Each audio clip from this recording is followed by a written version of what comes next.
ტატუებში კარგი ხაზების და ლაინების გამოყვანა ყოველთვის დიდ სირთულესთან ასოცირდება, განსაკუთრებით დამწყებ არტისტებში. მაგრამ რეალურად თუ გეცოდენება რას, რატომ და რისთვის აკეთებ, მაშინ შენი ლაინები ბევრად უკეთესი გახდება და ამისთვის საკმარისია ძალიან მარტივი პრინციპები გესმოდეს, რომელსაც ამ ვიდეოში გაიგებ. არ აქვს მნიშვნელობა პროფესიონალი არტისტი ხარ თუ დამწყები. ყოველთვის ყველა ეტაპზე შეგიძლია გაუმჯობესო შენი ლაინვორკი. ისევე როგორც ჩრდილოებთან მუშაობა და ასე შემდეგ. ყველაფერი, რაც ეხება ხატვას და მხატვრობას, განსაკუთრებულად ადამიანის სხეულზე ტატუების სახით. შესაბამისად, თუ ამ ვიდეოს უყურებ, დარწმუნებული ვარ, რაღაც მაინც გამოგადგება და რაღაცას ისეც დაიმახსოვრებ, რაც შენ ტატუს სკილებს ბევრად უფრო წინ წაწევს. პირველი რაც უნდა გვესმოდეს, ეს არის ის, რომ ხაზები, ლაინები ტატუებში, ეს არის ძალიან ბევრი წერტილის ერთიანობა, რომელსაც ვავლებთ გარკვეული ფორმის მიხედვით.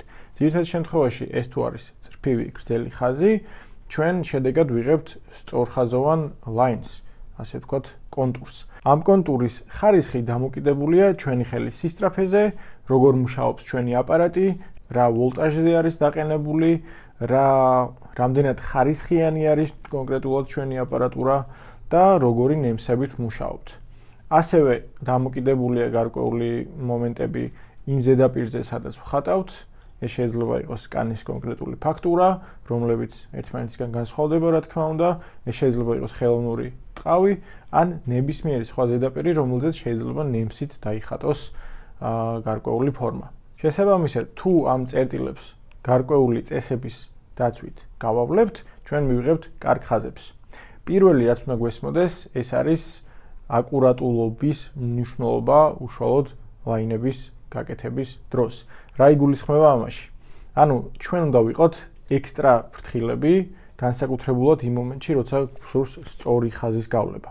ინგლისურად ამას precision-ს ეძახიან. ეს სიტყვა ძალიან კარგად გამოხატავს რეალურად რა გჭირდება უშუალოდ კარგი კონტურის გასაკეთებლად, თუმცა მარტივად რომ ავხსნა, ეს არის აკურატულობა და ძალიან წვრილ დეტალებზე ყურადღების მიქცევა. რას ვაკეთებ ხოლმე მე პირადად, როდესაც ისეთი ლაინი უნდა გავავლო, სადაც არ მოქვს უფლება გვერდზე გადავუხვიო, სტენსილს ავწდე და ასე შემდეგ.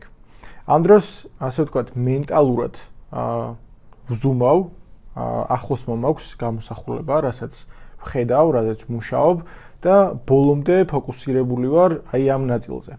და ჩემი აპარატი და ის ზედაპირი, რომელზეც ვხატავ, მხოლოდ ეს არის ჩემს ფოკუსში.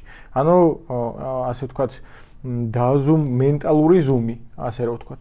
როგორც ჩემი მენტორი და ძალიან პატივსაცემი ადამიანი ფრანკო ვესკოვი იტყოდა, My name is Franco Vescovi and I tattoo out of Vatican Studios, Orange County, California. ორმაგი მენტალური ზუმი არის ეს მომენტი. ანუ როდესაც შეხარ ფოკუსირებული ერთ კონკრეტულ ადგილას და კიდევ ერთხელ ახდენ ამ ფოკუსირებას და კიდევ უფრო ღრმად ჩადიხარ იმ ნაწილში, სადაც მუშაობ.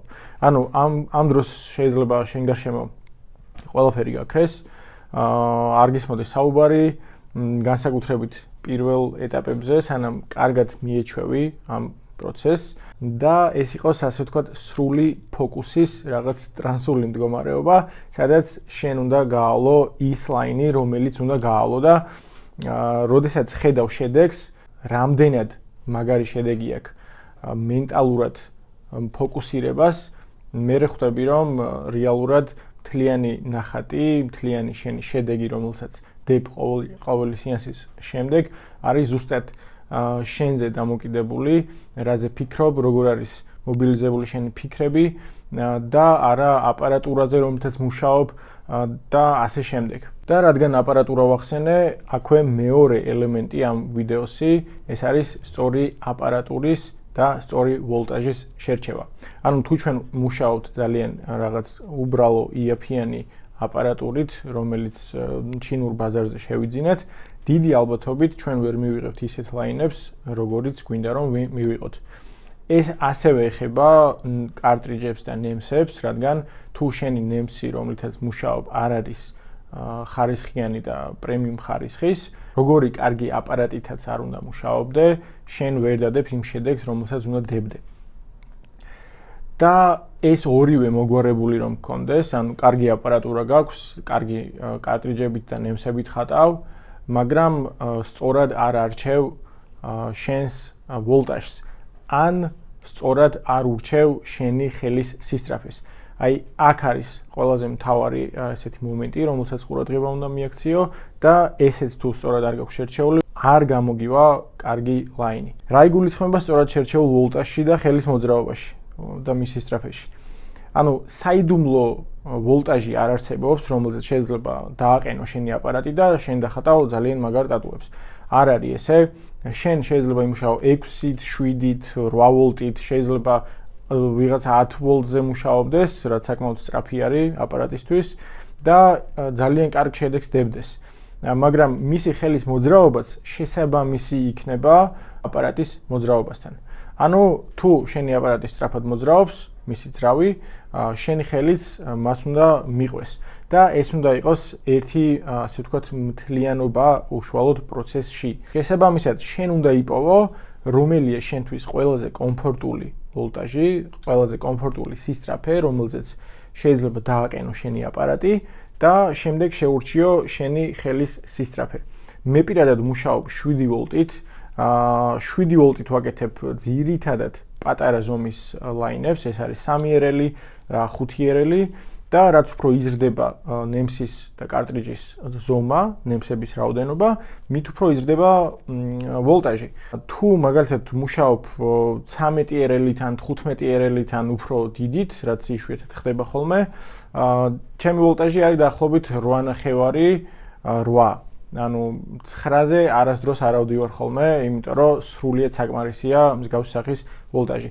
ასევე ეს დამოკიდებულია, რა თქმა უნდა, აპარატის ტიპზე, ანუ თუ მას არ აქვს სტროუქი, ასე ვთქვათ, ნემსის მიმაგრების ამპლიტუდა, რომელიც ძრავაზეა მიმაგრებული და გარკვეული სიდიდის რხევას განაპირობებს, რაზეც უკვე ვისაუბრე აი ამ ვიდეოში, რომელსაც აქ ხედავ და შეგიძლია აუცილებლად ნახო ამ ვიდეოს მერე. და იქ კარგად მაქვს ახსნილი ყველაფერი სტროუქზე. ამაზეც არის დამოკიდებული შენი ვოლტაჟი როგორ შეიძლება იყოს დაყენებული.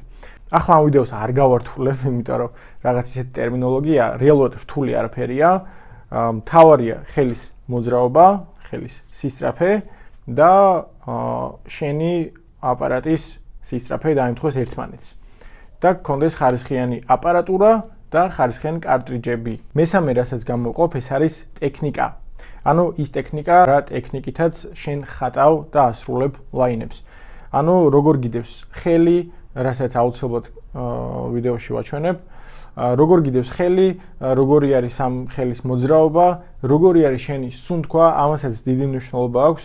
სხვადასხვის ქალბატონი არტისტები, რომლებიც ტატუებს ხატავენ, ბევრად უკეთესად ხატავენ ძირითადად ლაინებს, ვიდრე მამაკაცები, რადგან ეს იმ ფაქტითაც აიხსნება, რომ ქალბატონები უკეთესი სნაიპერები არიან სხვადასხვის ვიდრე მამაკაცები.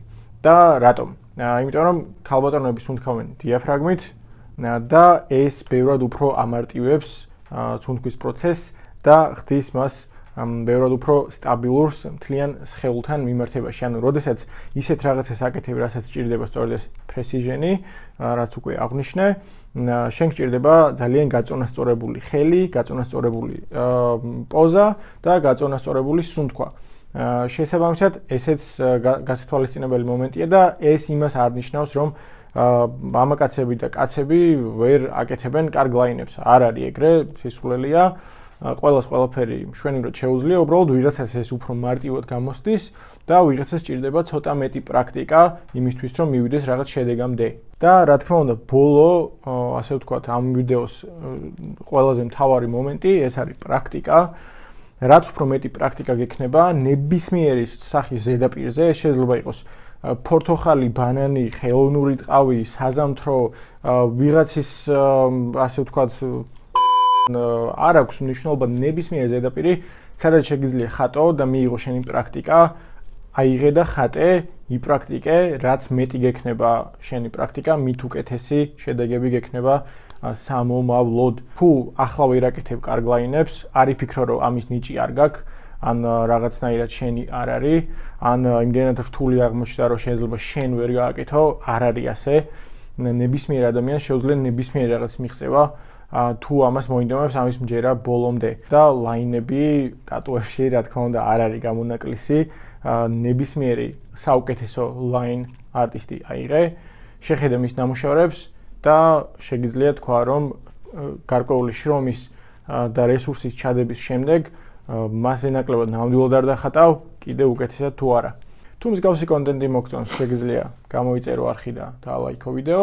კიდე ძალიან მაგარი ვიდეო არის, როგორ უნდა აწყო შენი სეტაპი, იქ მაქვს საუბარი უშუალოდ ნემსებზე, კარტრიჯებზე, აპარატებზეც და მთლიანი სეტაპის აწყობაზე, რომელიც შეგიძლია ნახო ამ ვიდეოს ბოლოს. თქვენთან იყო გიორგი ჯანხოთელი, შევხვდებით შემდეგ ვიდეოში.